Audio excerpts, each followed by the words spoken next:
Hello, and welcome to another edition of Caldwell Chats, a series where we like to highlight new and exciting innovations in inspirational and spiritual sometimes, innovators, and of course, intellectual property.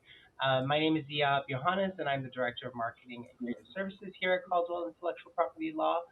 And let's get into this. So today we have a couple of special guests. We have our very own Julie Tolek, Trademark Attorney. Hi, Julie. Hi. And we have the very awesome and special Dana Donofree from AnaOno. Hi, Dana. Hey guys, nice to have you, or nice to be here. Nice to have you. And we're gonna be talking about some innovations around breast cancer in honor of Breast Cancer Awareness Month. I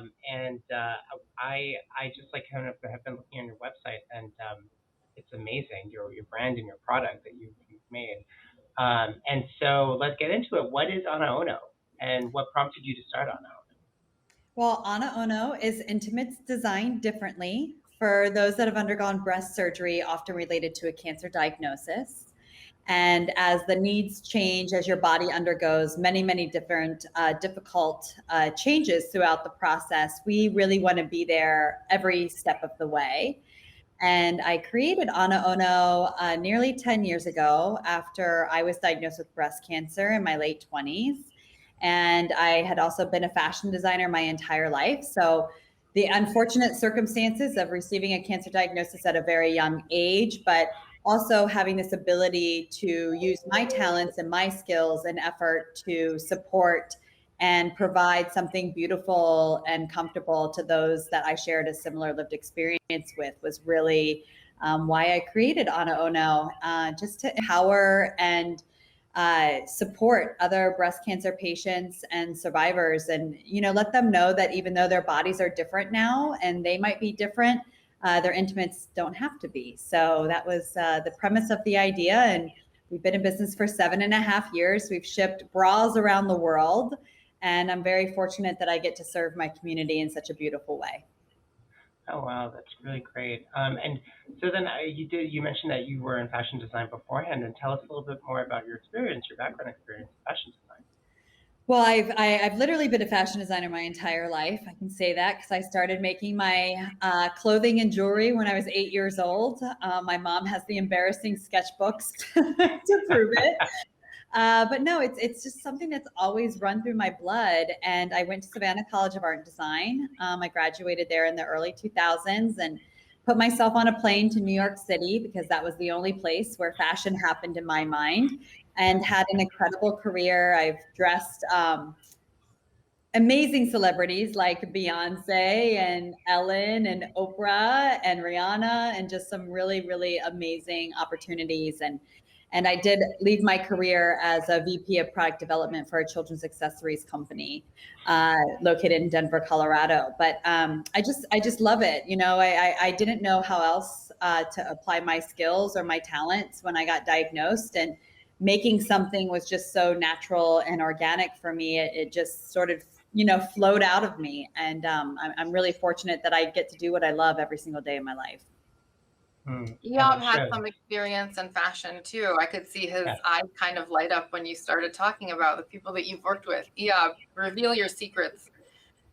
I used to be a wardrobe stylist as well. So, and so I know that we're best friends then back in the day. a lot of the same clients that you mentioned. So awesome. We'll have to connect later on about that. War stories. Yes, war stories. Stories of love, I like to call them. There you go. Also yes, a sleepless night, I'm sure. Many. And so also then, do you have any, first off, do you think you would have started on AnaOno if you didn't have the technical fashion background and experience that you had? Well, this is a funny question for me because I often say that fashion designers don't go into fashion design to design for other fashion designers. We're sort of made and built to want to share with the world what we have to give, just like any artist, really. A painter wouldn't paint somebody else's paintings. So my dream was to always have my own fashion line. I just was never really quite sure where or what that was going to be. And I was just absorbing as much as I could absorb at every single job I had, because I knew eventually I wanted my own business and I wanted to be out there with my own fashion line. I just never really thought that cancer would be the thing that would give me that gift. Oh my God, I'm gonna cry. A silver line for sure. Yeah. And so did you have any entrepreneurial experience before AnaOno? Because I know you said you'd worked in-house. Not technically. A lot of the companies that I worked for were very entrepreneurial driven, because they were all designer driven companies. So I do feel like I had exposure to like, what does it mean to start your own fashion line? I was never really in the big conglomerate side of fashion. I really had an opportunity to hone in on those skills. But in all reality, I've been an entrepreneur not long after I sort of mentioned me making the clothes at 8. I have a childhood friend, like many of us do, that remember almost every single embarrassing thing that you've ever done.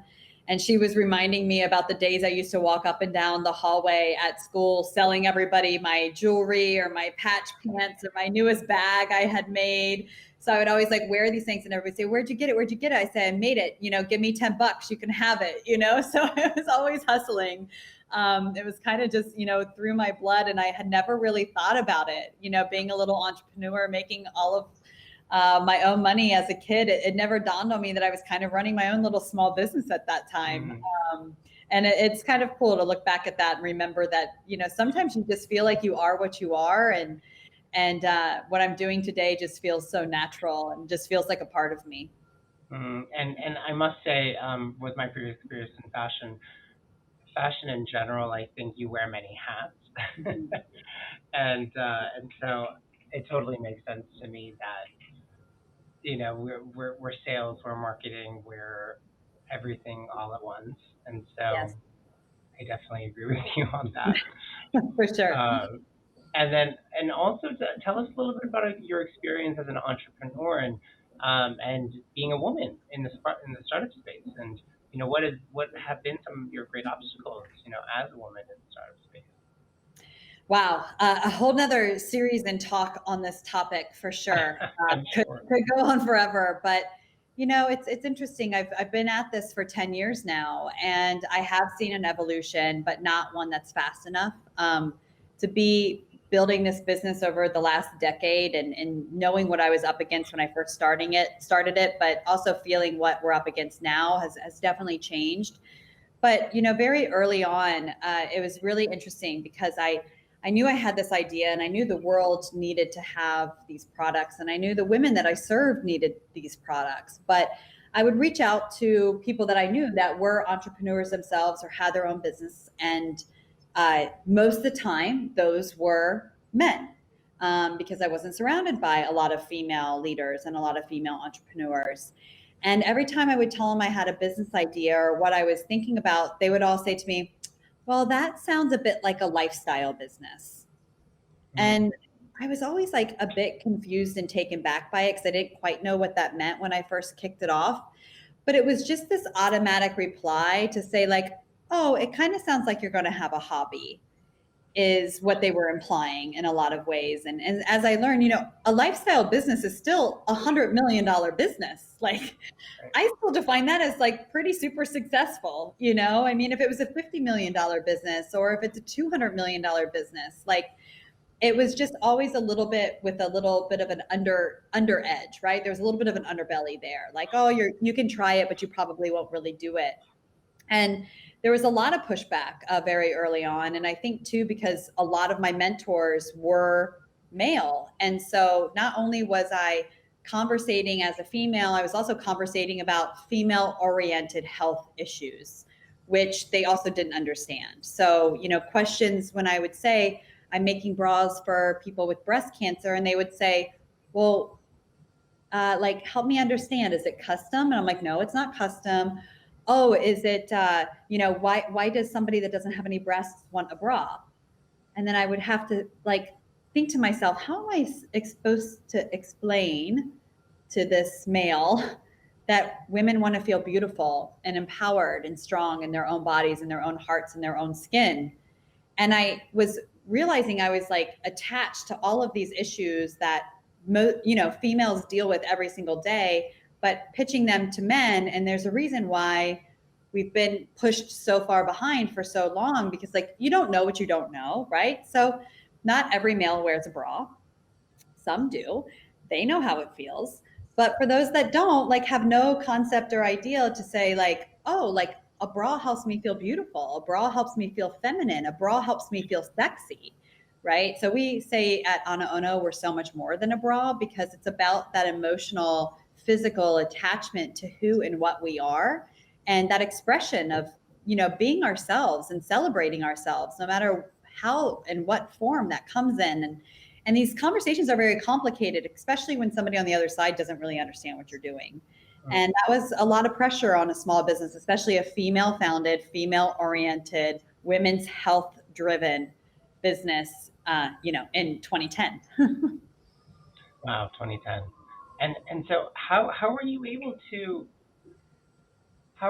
market it to those investors, or the male mentors, or to men in general? Like, how has that process been for you, and where have you had to adapt, and where have you had to problem solve or troubleshoot? I definitely feel like I've been adapting and evolving all the way through. It was very jarring at first to realize how many things I needed to explain, especially to a room full of male investors, because I have been in those rooms where there has not been another single female in the room as I'm talking about some pretty aggressive and emotional topics. I mean, our customers get their breasts amputated from their bodies. That's heavy, right? There's a lot of information there. And I realized, I've tried tactics to associate it to their wives or their mothers or their daughters, just so they have some point of reference. I mean, I've had very interesting questions inside investor rooms. I've been asked if I'm married, which I'm pretty sure is never, ever a question asked to a male entrepreneur in a room full of investors. Like, I would be shocked if a male has ever been asked if he was married, or if he has kids for that matter, because it doesn't typically matter when the entrepreneur is a male. But for females, that is questions that investors want to know. And I think that that's, showing a lot of just our social imbalance in so many ways. And it's I've gone as far as showing very jarring photos of women that have no breasts at all, scars and all, just so they can understand what it looks like, what the body looks like after breast cancer. And that's been also something that AnaOno has taken on as an educational moment, is because very early on, I got asked more often, why did women with breast cancer need bras? And I realized that we weren't talking about breast cancer correctly. People didn't realize that body parts were being amputated in order to save somebody's life. And I knew that we needed to share that, because if we didn't actually know what was happening because of breast cancer, we couldn't actually solve the problems that, nearly 4 million people face in the United States. And that's just in the US. So, there's a lot of patients and survivors out there that aren't getting served because we don't talk about the disease correctly. And I really appreciate your fresh, the candor and, the fresh perspective of, it's really the branding and like bringing the full story and the full picture to your product. And so I guess that it goes more into, I have more of a follow-up question in terms of branding. What is your brand story, and for bring in like the how do I say, like the full story, of like what actually happens and the nitty gritty. You made that decision, and when did you make that decision, and how have you evolved and grown your brand?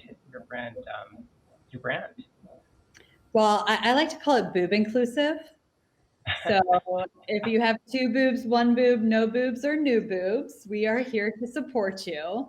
And it's just really important for us because, there's so many stories, especially now, and we were a trailblazer in this category as well. Every model that is featured on our website is your average everyday person. They've been afflicted by the disease. They represent the surgery of which we present. So if there is a bra that works for somebody who's flat, which means they've had completely both of their breasts removed and have not opted for reconstruction or don't want to wear breast forms to mimic that shape of a breast underneath the blouse or underneath the dress or underneath their clothing. Like, they can still live a full, beautiful, empowered life with something that fits their body. And that was really important to me, because when I launched and I was looking for a bra after my own breast cancer surgeries, and I kept seeing all of these ads of like really healthy, beautiful models that had natural cleavage and had natural breasts. And I felt like I was just constantly being slapped in the face and being told I was broken because that's not the body that I had. And I thought that that was very jarring, that somebody could sell me something on a model that has what I no longer have. And I set out to change that story very early on. And it really truly has been groundbreaking for the community, for commerce, for fashion. And, you know, just as we talk about size inclusivity, just as we talk about different shades of nude and what does that look like, we have to talk about boob inclusivity, because not every human has two breasts. And that's my reality. And I just really love that that has been built in the DNA of who and what we are since the very early beginnings, you know, and cancer doesn't discriminate either. It doesn't matter your age, your culture, your society, where you're from, how much money you do or don't have. Cancer affects all of us. You know, 1 in 8 women will be diagnosed with breast cancer in their lifetime. 1 in 3 of those women will metastasize and lose their life to breast cancer. And these are very jarring statistics that have not changed for decades.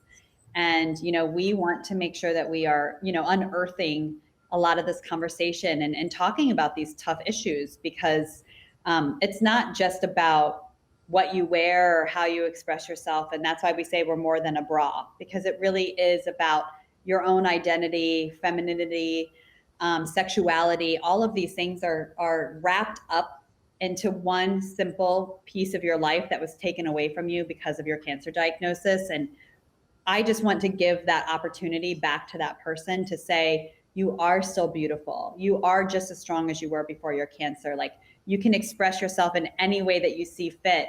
And, you know, giving the tools and the opportunity to do so, rather than, you know, going into a lingerie store and leaving the store in tears because they didn't have any bras because you only had one breast. Right, right. And I love that idea of like boob inclusivity. I think it's actually absolutely genius. And in the same line of like branding, you know, why did you feel it was important to file for a trademark for your business name? And like, how was that process for you? You know, it's so funny. I love this story because I often tell early stage entrepreneurs that the hardest thing that you will ever do when you start your business is name your business. The entire world owns. Any time you think you're being original and you're starting a brand name, chances are somebody else already owns it. And the way I came to AnaOno, so AnaOno is a version of my name, Dana Donofree, without the double D's. Wow. Yeah, that's really genius. So, you know, you always know how funny somebody is by how soon that they laugh after that joke. But in all reality, it's, you know, it's true, because I had to make up a word in order to get it trademarked. And I had been through a dozen different brand names. And so when I came up with AnaOno, it was really fantastic. And I have to say, 10 years ago, we come up with this name and I couldn't trademark it because there was a competitive lingerie business just called Ono, O-N-O.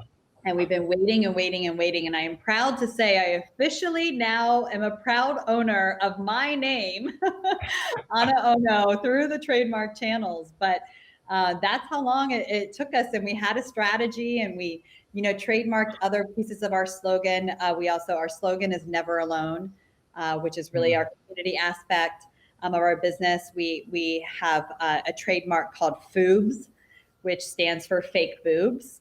And that's our breast form inserts that go into our bras. And as we were able to build these stories, it strengthened our story to actually be able to present the AnaOno brand name and win the trademark, which was much harder than I thought for making up a word, I have to tell you. Well, and Julie, would you like to put some 2 cents in terms of like no, finding? I have questions and I want to jump in here. So first, so kind of I have notes because I wanted to remember a few things on some other things you said before we talked about trademarks too. But you mentioned that whether you have 1 boob, 2 boob, no boobs, or new boobs. I think I covered them all. Nailed it. I mean, I'm very candid about my experience too, and I have been through each of those phases at some point in this whole. The word journey is so overused. I feel like experience in so it's this evolution, I guess, at some point from where you started and where you ended, and to hear you phrase it like that in relation to this love project that has turned into your business that you've created is it really resonates with me. And it's funny because you kind of slipped and said spiritual at the beginning of this, but honestly, like so much of this is a spiritual process, just survivorship and getting through it in general. And I think there's a touch of spirituality in everything. And so I definitely have goosebumps hearing you share these things about your own experience with the disease, and also how you channeled that into what you're doing today, and the silver lining, and that had you not had cancer, maybe you wouldn't be doing and serving how you are today. It's just it's mind-blowing sometimes to see that perspective. And I also thought of something else when you mentioned that companies were marketing bras to you, to a person who didn't have those things anymore, who couldn't relate. And I remember there was and I'm not going to say their name because it's a big famous company, but there is an athleisure company that was promoting their new sports bra during October.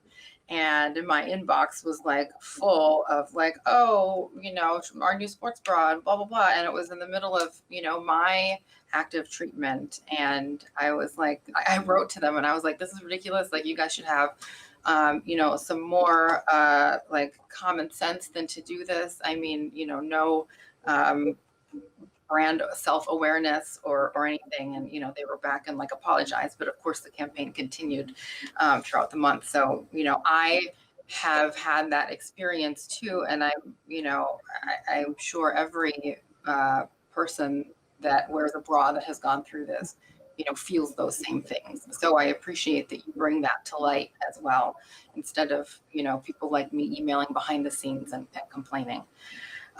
So to trademarks now. Foobs. I didn't know Foobs was your trademark, because so many people in this community use the word Foobs and they write it, they use it on their social.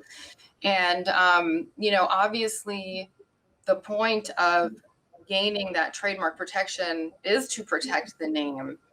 But because Foobs for you and for your business is so intertwined in the love and spirituality and connection you have to offering this product to this community, do you think it has changed how you feel about that protection? Like, do you get annoyed when people use it? Do you ever think like, I need, the whole point was to protect it and now it's everywhere? Like, is it becoming diluted? Is it becoming generic? Like, what do you think of all that? Well, it's interesting. I've also been in this space for a long time. So, when it comes to the trademark of words and us being able to use something like Foobs or Never Alone, it is different when you are a impact-driven, socially responsible business as well. Because for me, when I see the community use Foobs or even be able to, use Never Alone and their storytelling, it feels like awareness to me. It feels like an opportunity where we sort of own a brandable moment, but the community still owns those words. And the community can still use those words. And for me, the protection as a business owner is if one of my major competitors wanted to go and use that word in their commerce. Because I will tell you, when you are a trailblazer, you are constantly under pressure to trailblaze. Because what happens is you create ideas, you start saying things in effort that people change communication or it impacts them in some way. But then they begin to adapt it as if it is their own native language. So you're constantly under pressure to create the next movement, to push forward the next conversation, to start the next topical, line, whatever that is. And, that's been my history over and over and over again. And I actually see it as a positive because I want the conversation to change. I want us to be able to, lean into some of these topics. So, boob inclusion. I would love to see some major companies say, we are now boob inclusive because guess what? We have AnaOno, and AnaOno's been doing this since the beginning. And I want them to be able to come in and have this conversation with me and not because of me or on the side of me, but be able to be a part of the conversation. So I am very collaborative in that phase where, to me, it's not about ownership and sending out cease and desist letters. Although if one of my competitors did, trust me, that letter would be in the mail. But when it comes from a community aspect, I love to see the usage of these words and this verbiage being, shared in the community, because I really feel like those are the strings that tie us all together. And these are the opportunities where we all share in those moments and we share in those stories. And it gives me pride in a lot of ways. So when we start saying it, I have to be creative enough to find the next thing, is where I find the pressure.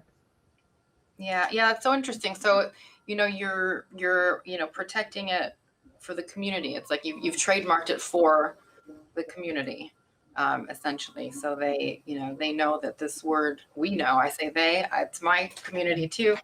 That this word is part of our lives and, is for us to use.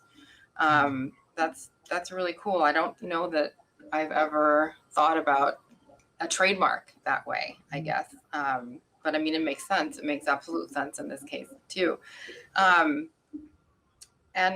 Let's see, there was something else I was going to ask about. Oh, personal branding. Obviously, I don't know that I have a specific question, but it might come out as I'm, kind of digesting this in my head, because clearly your personal brand and your experience have channeled into how you brand AnaOno. And as somebody who is also a proponent of personal branding, even prior to breast cancer, I have spoken at conferences and taught lawyers how to channel their personal branding into their own branding, whether they have a solo practice or a larger practice, and how, part of the brand is the interface and interaction with people. And, your brand is directly impacting, of course, your community. And so did you, this might be a hard question to answer. If you didn't really know, you would end up at this point. But what I want to ask, and again, it might not be the right question, is did you ever envision that branding and the brand connection would involve so much of you and your experience as, if you had been doing something else? Is that, I mean, and maybe it's not like a direct answer, but I guess just tell me about how that feels for you to do that. Is it natural? Did you have to think about it? I mean, it sounds like it comes very natural to you. Well, listen, 100%. I totally know what you're asking and why. And there's two sides of this coin. One is at the end of the day, I am a fashion designer, and like we all are, our brands are named after us. Donna Karan, Diane van Furstenberg, Chanel, like Versace. That list goes on and on and on. And so there is just a part of us that share in our brand when we go and share it with the world. And that's very natural to me as a fashion designer. But I will say I was very, very cognizant of it when I created AnaOno. And that was for two purposes. One, I was diagnosed in 2010. And as I was meeting more and more patients, I was realizing how many people lose their jobs when they get diagnosed with cancer. And that is a very, very real thing. People lose their jobs, they get fired, and they're sent out into the world without any money or insurance benefits and all of these things that are required as a cancer patient to get through your treatment and have the best opportunity to live. And I saw this unfolding around me. And that was one scare, was that if I created AnaOno and I attached my name, Dana Donofree, as the designer to the brand, and the brand failed and this initiative failed, I was never going to get hired in the fashion industry again, because I was going to be seen as weak or broken or incapable because now I was sick. And it really took a long time for me to sit with that, to say, am I okay with attaching myself so closely to my brand? Because if things go south, like it could reshape my entire life, right? Not just a little fragment of my life, but my entire life. And I'm very, very thankful. Fast forward to 2021, sadly and unfortunately, we still know that cancer patients lose their jobs quite often. That hasn't really totally been secured, but at least it's gotten better, with, no pre-existing conditions, some of these things that have been removed over the last decade, which were still very present when I was diagnosed. So there was a really strong reality to me to say, I'm stepping out not just as a brand, but as a person. And how is this going to affect sort of my whole life in that scale? And I had to weigh that. And there were times where that feeling in my stomach said, maybe don't do it, right? Because I was too afraid of what that was going to do to my growing career and my namesake in the industry. And I'm glad I did, but there is real risk in some of that. And for AnaOno to be so ingrained in my own story, I always looked at AnaOno as being my alter ego, somebody that I couldn't be as I was going through my cancer treatment and my survivorship on my own right. And so the brand has ridden like the highs and the lows with me. When I've been angry, the brand has been angry. When I've been sad, the brand has been sad. When I've been hopeful, the brand has been hopeful. And there is this roller coaster. And, I'm probably the only one that sees it because I've obviously been creating it all this time. But there is that reality too, that it's so ingrained in who I am and also what I'm experiencing in real time as a patient and as a survivor, now being, survivor for 11 and a half years. I have my own energy that's been preserved, but really, almost everything I've done has been out in the world. And, even at one point in time, my husband said to me, he goes, are you going to stop sharing with the world about our sex life? And I told him, I said, I can't, because somebody's got to talk about this. Somebody has got to talk about sexuality and intimacy. And like, this is the whole reason why I created AnaOno, was because I did not feel good in my own skin. I could not even look at myself in the mirror. And all I wanted was something beautiful to adorn the scars and the mutilation that my body had been through. And that's a part of that story. That's a part of that brand story. And I said, I can't stop talking about it until somebody else starts. And now we're finally getting to the point where sexuality and intimacy is a part of the conversation. And I feel like that's great. We've healed one part, we still have light years to go, but at least the conversation is starting. And sometimes that repetition and that storytelling is a huge part of being able to make a movement and make a change in our world. Mm-hmm. And Dana, I have a question for you. So what have you learned from your battle with breast cancer and survivorship that translates into being a successful business owner? Well, I know how to fight. I know how to not give up. But, in a lot of ways, I say in some ways, cancer gave me a gift to also be an entrepreneur, because a lot of fear in my life has been removed. I mean, the biggest thing that most of us fear is dying. And that is a very real presence in my life every single day. So I know that I've got one shot at this life here on earth, and I better make the best of it. And so it affects me as a human, but it also affects me as an entrepreneur, because I really gauge risk very differently. And listen, sometimes that's good. Sometimes that's also bad. So, there's a way to kind of play in both of those worlds, but I'm not afraid to take a chance. I'm not afraid to take a step forward. I'm not afraid to go and introduce myself to somebody in the room, because I know I might never meet that person again. And that gives me that energy, that sort of like drive to just get out there and do the best I can do while I get the opportunity to do it. And another follow-up question just on your entrepreneurial path, and the company's path, for any startup company, there's always, mistakes, or looking back in hindsight, I wish I didn't do that, or, I could have done something differently. What are some of those for you and your company? Well, I'm always learning. I have to say that. I think that what we do is a very sensitive, intimate space, and I'm always learning. You know, everybody has a different experience, and I do my best to listen to all of those experiences and all of those tragic moments and apply them to, you know, who and what we serve every single day. But tactically speaking, and this is also what I'm learning to be maybe potentially a women-driven issue, is really valuing your worth and understanding, you know, what you are putting out into the world, and being able to structure a good company. And, you know, I think that building in your worth to creating your business very early on is important. I stepped away from my career in order to launch AnaOno. I put everything I had into it. I invested, you know, my own personal money to create the business and to build the business.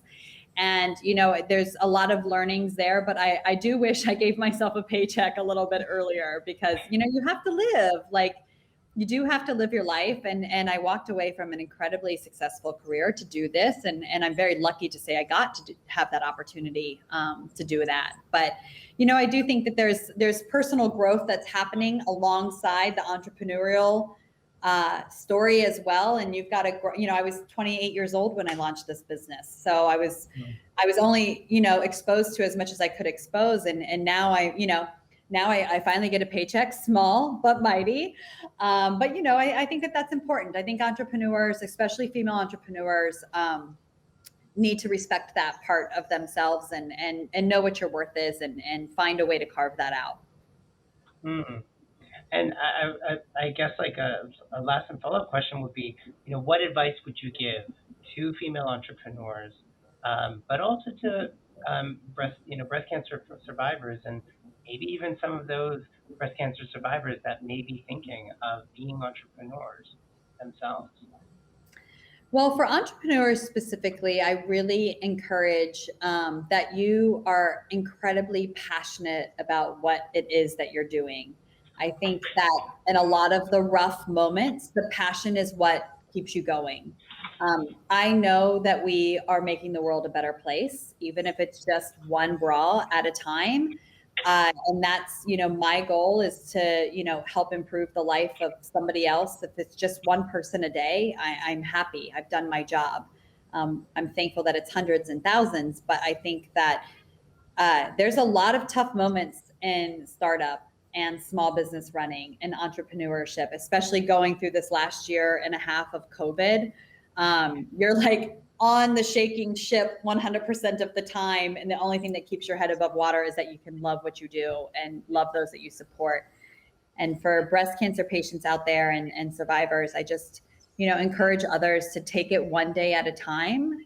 This world is very overwhelming. Life is overwhelming. You never know what it's going to throw at you.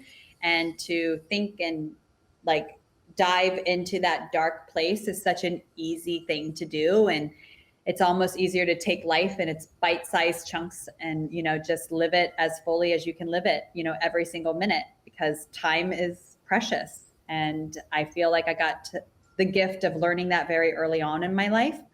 And I hope I get to, you know, share that gift with others for a very long time. And thank you so much, Dana. And thank you so much, Julie. It's been Can really I ask one inspiring. more question? I mean, I know Yes, we're like go for it. out of time, but this is what we knew would happen when we were talking about how long, like we could geek out and go, you know, for hours. I kind of want to take it back to marketing and social and Instagram. And you and I met on Instagram, and I wonder, you know, how active were you with social media before this? Have you had to really, you know, did you kind of resist it? And how has being on places like Instagram made an impact on how you reach your community, our community? I keep saying yours, our community. Well, okay. So in all fairness, when I was diagnosed with breast cancer, I'm pretty sure I had just years prior migrated from MySpace to Facebook. Yeah. Oh, fair enough. Out there. Instagram developed while I was creating AnaOno. So has Snapchat and Twitter and TikTok and Pinterest, and the emergence of all of these platforms has been a part of my business in a lot of ways. But Instagram specifically has been instrumental, as has Facebook in a lot of ways, because really that's where the community started to find its special place and where you could really find and lean on each other before Instagram had launched. But it's a beautiful place to share in stories and share and support our community. I mean, I definitely look at our Instagram as being, and Facebook and all of our social channels as evolving and changing the conversation, because that's where we get the strength in numbers, right? It's where we can really pull the community together. And I'm thankful for platforms like that, because like you said, Julie, like some people would never meet. I never met, and the reason why the slogan is never alone, I never met a woman under the age of 50 for the first 2 years I was diagnosed with breast cancer. I literally was living my life like I was the only 27-year-old with breast cancer, because there were none. And communities, connections, support groups, nowhere. And I was up against the fact of like, do I want to have children, or can I have children, compared to my older counterparts that were like, I have grandchildren.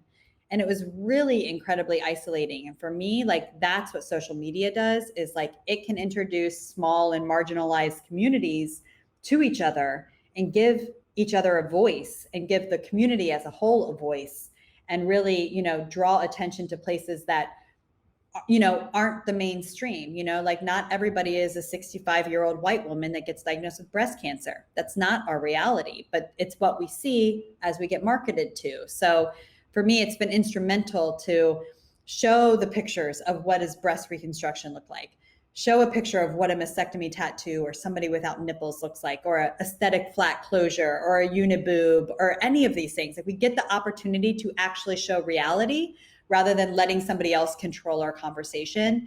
And that, to me, is the power of social media. So beautifully put. So inspiring. And thank you so much, Dana, and thank you so much, Julie, for both of you sharing your stories. I just adore you. Thank you. Thank you. No, I appreciate you having me. I appreciate you sharing this. It's such an important conversation for all of us to know. Even if you haven't been affected by breast cancer, chances are somebody in your life or somebody close to you has. And I feel like it's really impactful to have these conversations. It really is. And what's the website, just for anyone listening in? Thank you for my shameless plug. The website is AnaOno, and it's AnaOno.com. And you can follow us on any social media outlet at AnaOno Intimates. And we'll be sure to add that to all of our socials. And thank you so much, Dana, yet again, and Julie as well. Thank you. And with that, over and out. Until next time. Thank you both. Bye. Thank you.